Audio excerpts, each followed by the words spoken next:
Hello friends, Friday afternoon லஞ்சுக்கு வெத்தலை வச்சு ரசம் தான் ரெடி பண்ணியிருந்தேன்.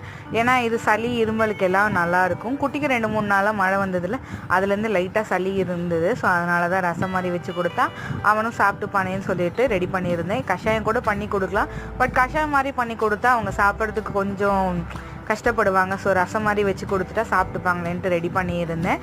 இதோட டீட்டெயில் வீடியோ நெக்ஸ்ட் வீடியோவில் கண்டிப்பாக ஷேர் பண்ணிக்கிறேன். அப்புறம் தொட்டுக்கைக்கு பார்த்திங்கன்னா சவு போட்டு கூட்டும் வெண்டைக்காய் பொரியலும் தான் ரெடி பண்ணியிருந்தேன். ஏன்னா எனக்கு ஒரு காய் ஒரு பொரியல் வச்சு சாப்பிட்றத விட இந்த மாதிரி நிறையா வச்சு சாப்பிட்றது ரொம்ப பிடிக்கும். உங்களுக்கு யாருக்காவது இந்த மாதிரி பிடிக்கும் அப்படின்னு சொல்லினா கமெண்ட்டில் சொல்லுங்கள். நம்ம சேனலில் வர வீடியோஸ் நிறைய பேர் பார்க்குறீங்க, பட் சப்ஸ்கிரைப் பண்ணாமல் பார்க்குறீங்க. முடிஞ்ச அளவுக்கு சேனலை சப்ஸ்கிரைப் பண்ணிங்கன்னா தான் எனக்கும் அடுத்தடுத்து வீடியோஸ் போடுறதுக்கு ஒரு எனர்ஜி கிடைச்ச மாதிரி இருக்கும். கண்டிப்பாக சப்ஸ்கிரைப் பண்ணிவிட்டு சேனலை பாருங்கள்.